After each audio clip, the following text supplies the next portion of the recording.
Quan puguem tornar als museus, jo us recomano que vingueu fins al Museu d'Arenys, al Museu de les Puntes, pugeu fins a l'últim pis i contempleu aquests fantàstics projectes que tinc aquí darrere meu.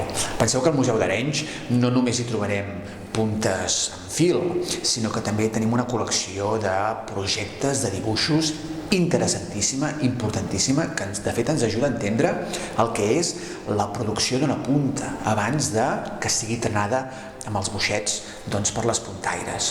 Aquests fons que tenim de dibuixos, el més important segurament és el d'en Marià Castell Simón, el gran render modernista, render arenyenc, que va renovar el repertori de la punta a casa nostra, però també tenim un altre fons, més petit, però d'un personatge interessantíssim, com és l'Aurora Gutiérrez Larraya. L'Aurora va ser l'autora d'aquests dos dibuixos que tinc aquí. En tenim 5 més fets de la seva mà. Qui és l'Aurora Gutiérrez Larraya?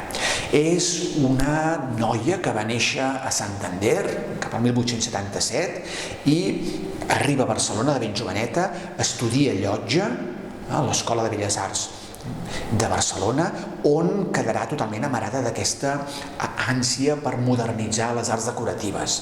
Finalment, el 1909 marxarà a Madrid, i a Madrid, juntament amb Rafael Domènech i amb la gent del Museu Nacional de Artes Industriales, ajudarà a impulsar la modernització, la renovació de les arts decoratives o arts aplicades a la capital de l'Estat. És una dona interessantíssima.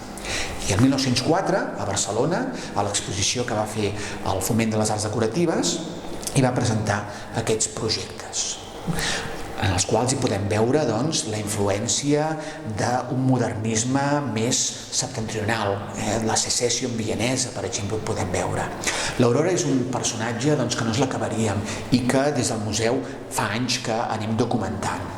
És un personatge que és interessant, no ja només per aquesta renovació que fa del repertori, dels dissenys de les puntes, ho podem veure perfectament en aquest ventall o en aquell projecte per mocador, sinó el més important és que ella farà un viatge a Europa, viatjarà per Múnich, viatjarà a Viena, viatjarà a Brussel·les i allà estudiarà com aplicar el dibuix, el disseny, a les labors femenines, a les anomenades labors femenines. L'Aurora Gutiérrez Larraya és un personatge que a nosaltres ens encanta. Per què? Perquè, malauradament, quan parlem de les puntes, tot i que pot semblar un món femení, sempre parlem d'homes. El projectista Marià Castells, el col·leccionista de puntes Macari Golferics, l'industrial Josep Fiter, el col·leccionista també Josep Pascó. Doncs no, en aquest cas estem parlant de l'Aurora Gutiérrez Larraya, d'una dona, i d'una dona amb una trajectòria vital i professional apassionant que podem veure a través d'aquests dibuixos.